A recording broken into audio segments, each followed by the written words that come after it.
nekkuma nouvelle responsabilité. nekk Omar Sow rek. de le membre de l'opposition. radical nag. ñëw ci Karim Wade. non man ñëw ma. Samba Séni. non bien si jàmm. ziar nañu ça va na ngeen def. alhamdulilah. teel ma ni yow mag. léegi loo bëgg yàlla na jàmm. waaw ñu dem mu ngeen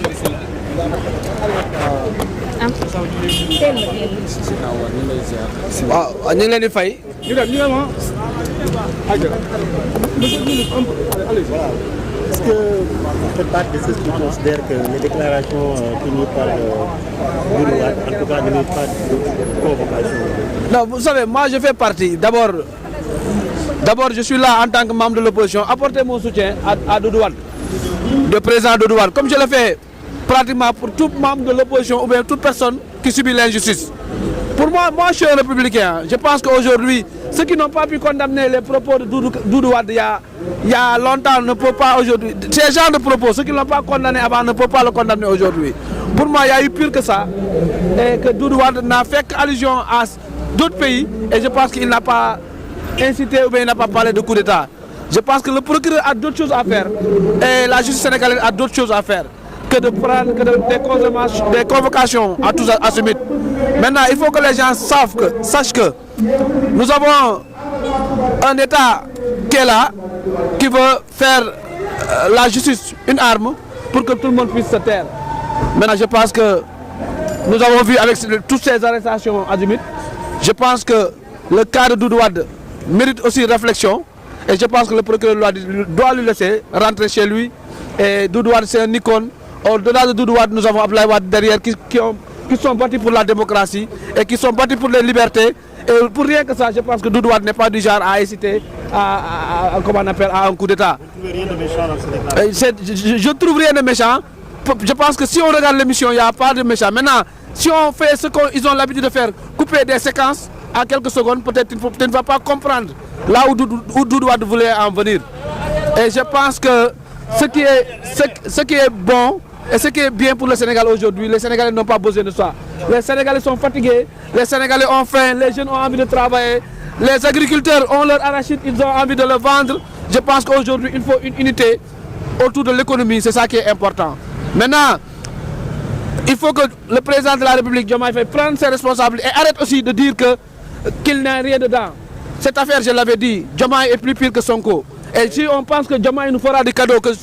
Diomaye le gentil, Sonko le méchant, on se trompe. Je pense que Mourou Fof Kofarine et tous les deux sont 6 et 9. Et quelqu'un qui ne prend pas ses responsabilités, pour moi, aujourd'hui, ne mérite pas mon respect. Et Diomaye Faye ne mérite pas mon respect. Convocation waaw dama ñëw d'abord pour jàppale le président Doudou Wade comme ni ma koy defee comme ku ko xamante ne jàpp naa ne teg nañ la ci injustice. Pour man tey ñi war a xeex pour déclaration yu mel ni di ñoom ñi nekk ci nguur gi parce que ñoom bu ñu nekkee opposition wax nañ fi lu gën a bon lii man nag du ma cautionné yenn wax yi mais ku déglu président Doudou Wade wax dëgg yàlla kenn dégg ko mu wax coup d'état dafa joxe exemple ne France bu mu tolloon Sénégal fu mu toll tey France bu mu ko tolloon defoon nañu nangam c'est des exemples pour man il faut que ñu dem au bout de ces idées. Insinuation pour man amul lenn lu insinué lan mooy insinuation warta am ci jàpp justice da nga war a def nangam ñu jàppale ci nangam mais duñu la xalaat à ta place donc pour man procureur war na gën a delluwaat xelam xam ne justice bi luñ koy defloo baaxut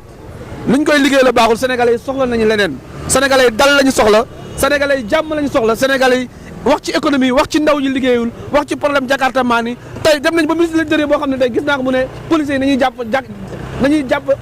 jaaykatu picc yi pour sànni seen i picc donc pour man ils n'ont rien à proposer aux Sénégalais dañoo nekk ci yenn tappale yi nekk ci yenn manigance yi pour man tey Doudou Wade ku ko xam ne doomu Abdoulaye Wade la te ku xam Abdoulaye Wade xam ne tey c'est le père de la démocratie c'est le père des libertés c'est le père fondateur tey bu taxee ba télé yi ak rajo yi bëree tey Abdoulaye Wade la commencé pour man kooku ku bokk ci moom ku bokk ci njaboot kooku du koo xamante ne tey mooy woote coup d'état di wax nag ne opposition bi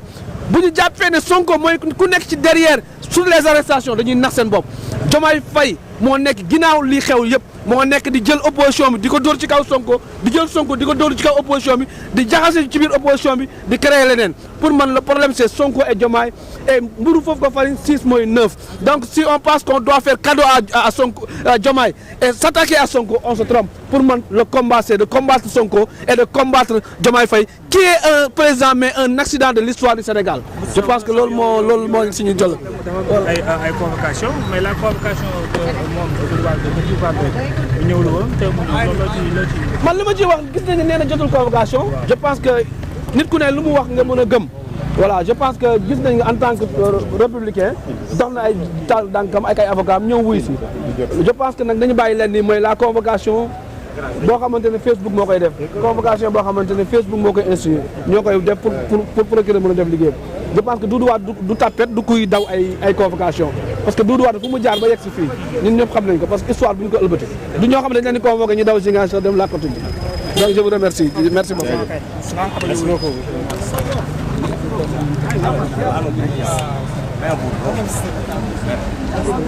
voilà ki ñu doon déglu noonu di Oumar Sow nag nekk ancien ministre du conseil bokk ci opposition bi waaye tamit bokk ci ki nga xamante ni moom moo nekk APR moom nag voilà moom moo nekkoon di wax noonu di wane ne daal effectivement àndul benn yoon ak ci li nga xamante xew jamono bi ñu di xew jamono bi sax mu mën koo méngale ak lu ñu naan 6 ak 9 moom jàpp na ne ñu bëri dañuy wax fii naan ki la di Ousmane Sonko mooy ki bon Diomaye Faye mooy ki baax nee na ñuy wax loolu ñëpp erreur la ñuy wax waaw jàpp na ne daal mburu foofu ko farine ñoom ñaar ñëpp c'est du pareil au même ñoom ñaar ñëpp c'est du pareil au même jàpp na ne nga xamante ni moom moo nekk tey ji président Bassirou Diomaye Faye dafay jël opposition bi di ko dóor ci kaw Ousmane Sonko jël Ousmane Sonko di ko dóor tey tam ci nga xam ne moo nekk kaw opposition bi donc jàpp na ne il est à l'origine de toutes ces manigances loolee nag du samay kaddu yi nga xamante ni moo nekk Oumar Sow nag moom moo gisee noonu donc mu nekk gis-gis boo xamante ni effectivement ñun ñëpp déggandoo nañ ko mu nekk réaction ki la di Oumar Sow nekk ancien ministre du conseil moom nag nee na dafa ñëw ngir wane njàppandalam ñëw ngir wane effectivement que ne àndul benn yoon ci convocation ki la di Doudou Wade jàpp na ne Doudou Wade kàddu yi nga xamante ni yëkkati na ko météwul benn yoon ñu koy convoqué parce que kàddu yi mu yëkkati daara nekku ci te Doudou Wade jàpp na ne itam nit la koo xamante ni yàgg na ci langue politique bi yàgg na ci parti démocratique sénégalais doom la ci Ablaye Wade njabootu Ablaye Wade la te njabootu Ablaye Wade waru la nekk nit koy wootee coup d'état et mu jàpp ne tam kàddu yi daal du kàddu yi mérité véritablement ñu daal di nekk jamono bi